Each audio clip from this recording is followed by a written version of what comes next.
Hello नमस्कार दोस्तों। आज हम बात करेंगे protein e governance technology stock के बारे में और जानेंगे इसके इम्पोर्टेंट सपोर्ट और टारगेट के बारे में। साथ ही हमारा ये वीडियो आपकी एजुकेशन के लिए है, बाय सेल की कोई एडवाइस नहीं है। फिर भी आप ट्रेड करते हैं तो अपने फाइनेंशियल एडवाइजर से कंसल्ट करें। तो चलिए वीडियो की शुरुआत करते हैं। सबसे पहले अगर आप देखेंगे तो स्टॉक ने हमारा जो लेटेस्ट हाई बनाया था वो हमारा लगभग यहाँ पर बना हुआ था 1250 रुपए के आसपास, और उसके बाद स्टॉक ने हमारा हाई यहाँ पर बनाया था जो लगभग 1620 का था, और उसके बाद स्टॉक ने हमारा हाई बनाया यहाँ पे 1715 का। अगर आप इसको देखेंगे तो स्टॉक यहाँ से लेके यहाँ तक अप ट्रेंड में चल रहा था, और स्टॉक ने जब गिरावट दिखाई थी तो स्टॉक ने हमारा यहाँ जाकर के सपोर्ट लिया था इस लेवल के पास में।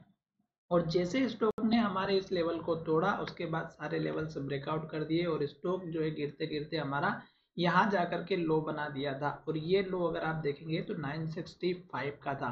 तो जो लास्ट का लो बनाया है ये एक तो आप अपना स्टॉप लॉस या सपोर्ट लेवल लेकर के चलिएगा, क्योंकि अगर हमारा ये लेवल टूटता है तो स्टॉक में और भी गिरावट रहेगी। दूसरी बात, स्टॉक में यहाँ पर अगर आप देखेंगे तो एक छोटा सा अप ट्रेंड आया और स्टॉक ने हमारा इस कैंडल का जो लो था और इस कैंडल का जो लो था इसके आसपास स्टॉक ने हमारा टारगेट अचीव किया, और उसके बाद से स्टॉक फिर से जो है धीरे धीरे नीचे चला गया। तो इसके बाद अगर आप देखेंगे तो ये लेवल जैसे ही हमारा यहाँ पर जो हाई बना हुआ था जो 1100 रुपए का था, इस स्टॉक ने ब्रेकआउट तो दिया था, पर प्रॉब्लम ये थी कि स्टॉक ने यहाँ पर इसके ऊपर क्लोजिंग नहीं दे पाया, और स्टॉक जो है यहाँ से गिरते हुए नीचे आ गया, और फिर स्टॉक लगातार हमारा एक रेंज के अंदर ट्रेड कर रहा था, और ये रेंज थी हमारी 983 की। स्टॉक 983 988 के आसपास स्टॉक हमारा फिर से रेंज के अंदर ट्रेड कर रहा था, और स्टॉक हमारा ऊपर नहीं जा पा रहा था। अभी अगर आज की कैंडल की बात करें तो स्टॉक ने एक हमारी ग्रीन कैंडल भी बनाई है, और स्टॉक ने पिछले जो कैंडल थी उसके लो के ऊपर हमारा लो बनाया है।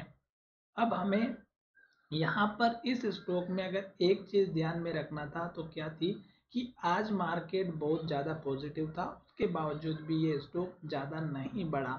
इस स्टॉक ने मात्र थोड़े से ही पॉइंट का मूवमेंट किया, और उसके बाद अगर आप देखेंगे तो इस हाई का भी ब्रेकआउट नहीं कर पाया। तो जब तक स्टॉक हमारा इस कैंडल का हाई 1053 का है इसका ब्रेकआउट ना करें तो हमारे लिए थोड़ा सा प्रॉब्लम वाली बात है। अब उसका रीज़न क्या है दोस्तों, क्योंकि यहाँ पर अगर आप देखेंगे तो स्टॉक हमारे इस ऊपर के रेंज में देखें तो ये हमारा एक लेवल है 1053 रुपये का, और नीचे के लेवल की अगर हम बात करें तो 983 रुपये का, 983 का।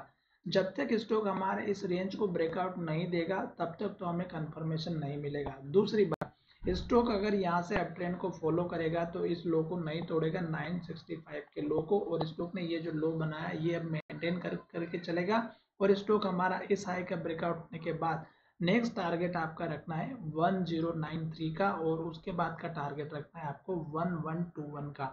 ये दो आपके टारगेट हो जाएंगे। जैसे ये टारगेट आपके अचीव होते हैं तो आपको क्या करना है कि ये स्ट्रॉन्ग लेवल है 1130 रुपये के आसपास का, यानी कि 1129 या 30 के आसपास का आप लेवल लेकर के चलिएगा। जैसे ये लेवल हमारा हिट होता है उसके बाद आपको इमीडिएटली एक के बाद एक टारगेट हिट होते हुए नजर आएंगे, पर ये तभी संभव होगा जब स्टॉक हमारा यहाँ से इस लेवल का ब्रेकआउट करे और इसके ऊपर क्लोजिंग दे। साथ ही उसके बाद का टारगेट इस कैंडल के लो का रखिएगा 1182 का, और उसके बाद यहाँ पर ये लेवल जो कि आपको दिखाई दे रहा होगा बहुत ही इंपॉर्टेंट लेवल है जो कि 1250 का है, और ये लेवल तक आने में स्टॉक को प्रॉब्लम जरूर क्रिएट होगी, क्योंकि ये छोटे छोटे लेवल से ये स्टॉक को ऊपर जाने में धीरे धीरे टाइम लगाएगा। तो आपको मैक्सिमम से मैक्सिमम 1250 रुपये का जो लेवल है 1245 या 1240 जो भी लेवल है यहाँ पर आप देख लीजिएगा 1250-45 के आसपास का ये लेवल जब आएगा तो स्टॉक में हल्की फुल्की गिरावट जरूर आएगी। साथ ही स्टॉक में अभी तक लेवल का कंफर्मेशन नहीं मिला कि स्टॉक यहाँ से अप ट्रेंड में आएगा। जब स्टॉक इसके ऊपर जाके क्लोजिंग दे देगा और स्टॉक ने ये जो लो बनाया इसके ऊपर एक लो और बना देगा तो हमें कंफर्मेशन मिल जाएगा।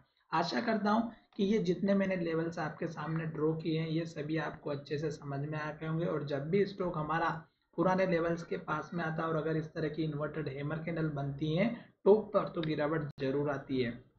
आज की कैंडल बहुत ही बढ़िया ग्रीन बनी है, पर मार्केट के हिसाब से देखा जाए तो ये स्टॉक की छोटी सी कैंडल है जो कि बड़ी बनने वाली थी, पर कोई बात नहीं दोस्तों, यहाँ से फिर भी एक हमें पॉजिटिव इंडिकेशन दिखाई दे रहा है। आशा करता हूँ कि मेरा ये वीडियो पसंद आया होगा, टारगेट भी मैंने आपको अच्छे से समझा दिया है। अब स्टॉक अगर यहाँ से लगातार ग्रीन कैंडल बनाते हुए ऊपर की तरफ जाता है और हाई बनाते हुए जाता है, तो आपको वेट एंड वॉच का काम करना है। जब तक ग्रीन कैंडल बनाएगा, हाई बनाएगा, तब तक। चलिए वीडियो को विराम करते हैं। धन्यवाद, मिलेंगे नए वीडियो में।